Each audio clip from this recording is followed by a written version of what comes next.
Hi, once again, good morning, good afternoon, and good evening to all of you. So, I hope you are doing good. And this time, we're going to continue our discussion on Module 7. And I want you to open with me on Module 7, page 79. Okay, so this time, we're going to discuss about manipulating worksheet. Okay, so I am going to open my worksheet and I hope you're going to open your worksheet too. So in my case, I have already renamed my worksheet with Aroreta Module 7. So I don't know with you. So maybe change nyo na din with your name or anything. Okay, so in this manipulating worksheet, we are going to make another worksheet, and we're going to discuss about how to move, to copy, to delete, and so on and so forth. Okay? So when we talk about worksheet is a collection of cells where you keep and manipulate the data. To demonstrate, let's open another new Excel. Okay, so to open another worksheet, we're going to type Control N. Okay, so Control N. So mayroong mag-o-open na bagong worksheet. Okay, so may lumabas na din ba dyan sa inyo? I hope you're doing good there. Maka-open kayo ng bagong worksheet. So, in here, we have to select worksheet. So, ang tawag dito sa book 1, or ang tawag dito is workbook. Okay? So, this is a workbook. And then, we have here itong sheet 1. This is what we call worksheet or page yung tawag ko last time, di ba? So, this is worksheet. So, itong sheet 1, okay, we are going to, it is automatically placed here, and this time we are going to insert another worksheet. So how are we going to insert another sheet in this workbook? Just click add. Okay, so andyan na yung sheet 2. Okay, so one click lang, then may lumabas na. Now, let's rename. Okay. So, ang sheet 1, i-rename natin into manipulating worksheet. So, how are we going to rename this? Okay. Follow nyo yung gagawin natin. Next. So, i-click nyo yung sheet 1. And then, right-click again. So, lalabas dyan itong option panel.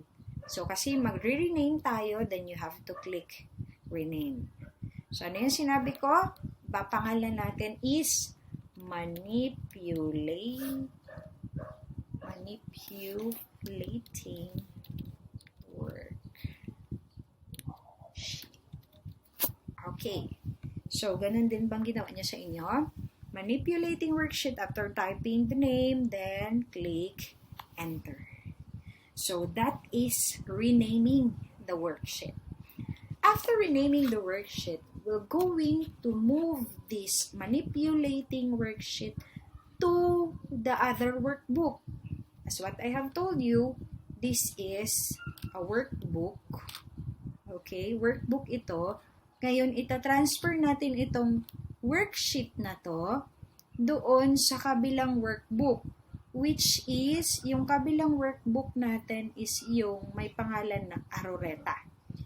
So, in my case, it's Aroreta Module 7 kasi girename ko na. Okay? So, in you, I don't know what's the name. Pero, ita-transfer natin tong manipulating worksheet na ginawa natin. So, how to do that? Again, you have to click, right-click, and then hanapin nyo yung tab na or yung option na move or copy. So, when you click this option move or copy, there will be a window na lalabas. Okay? So, in this workbook, okay, itong book 1, may dalawang sheet lang or worksheet sa kanya, which is manipulating worksheet and sheet 2. Okay? Pero sabi ko, itatransfer natin siya doon sa kabilang workbook, which is naka-open pa rin sa window ha, hindi ko yan close. So, dapat open siya. Dapat hindi siya close. Okay? So, this is my other workbook, which is Aroreta Module 7. So, i-click natin si Aroreta Module 7 kasi doon ko siya gustong ilipat. Okay. So, clinic ko na siya. After that, what are we going to do? Dito na tayo sa number 4. So, on bottom part, click, okay, this one, create,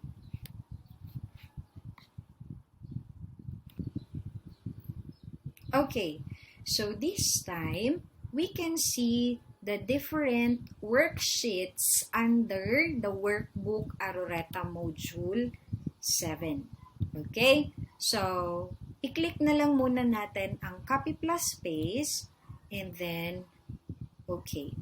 Okay. So, if you want to keep a copy on this workbook, which is what we call book 1, pwede mo i-click ang create copy.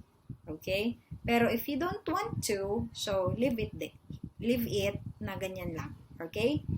So, click OK and ayan, andito na tayo sa original natin na workbook which is, or original ko na workbook which is Aroreta Module 7. And look, manipulating worksheet, andito na siya sa loob or it is being moved already inside this workbook.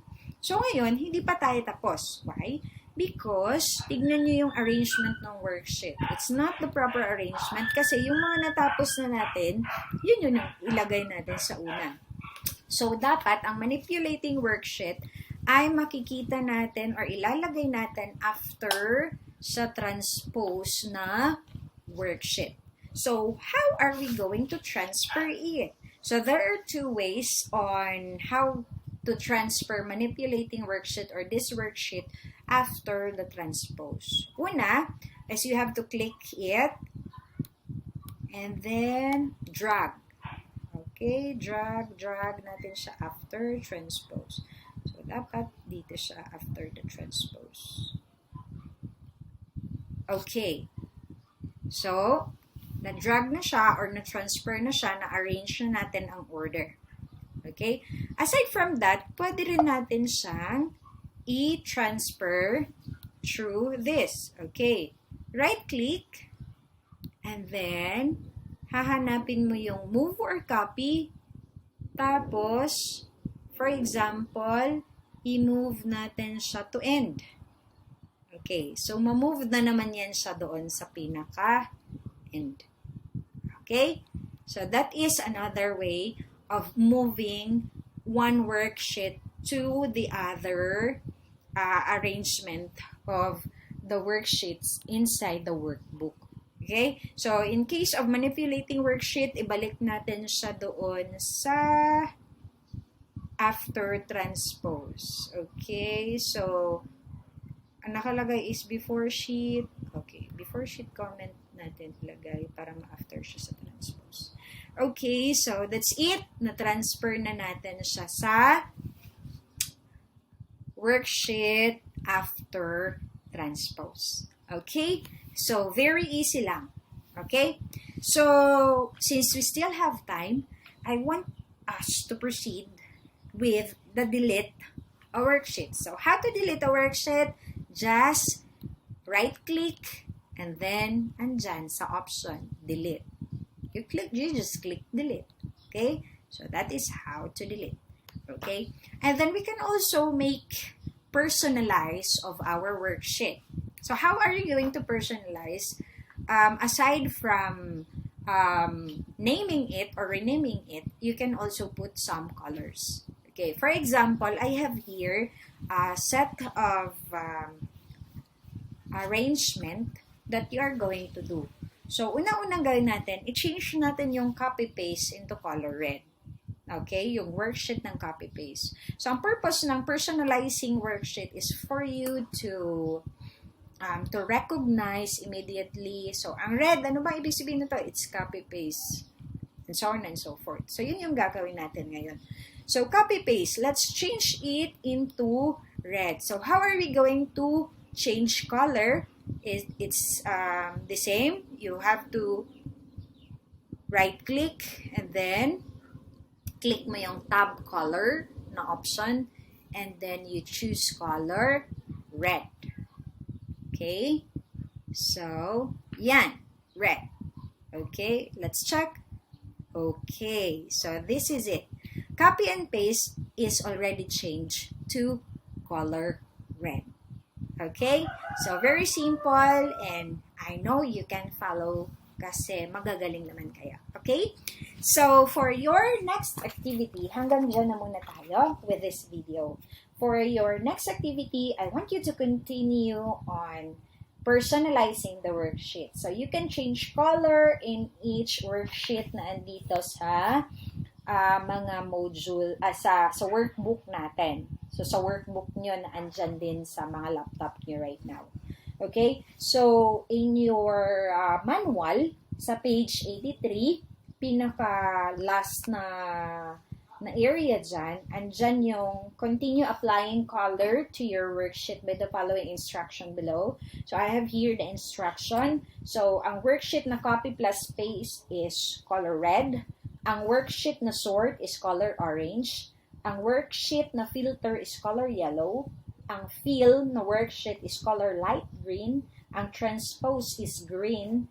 And ang manipulating worksheet is sky blue. So, I want you all to follow this instruction. So, I hope you can do that. Okay? And then don't forget to save the changes that you have made on your workbook. Okay? So, that's all for today. Thank you for listening. Goodbye and God bless. Keep safe.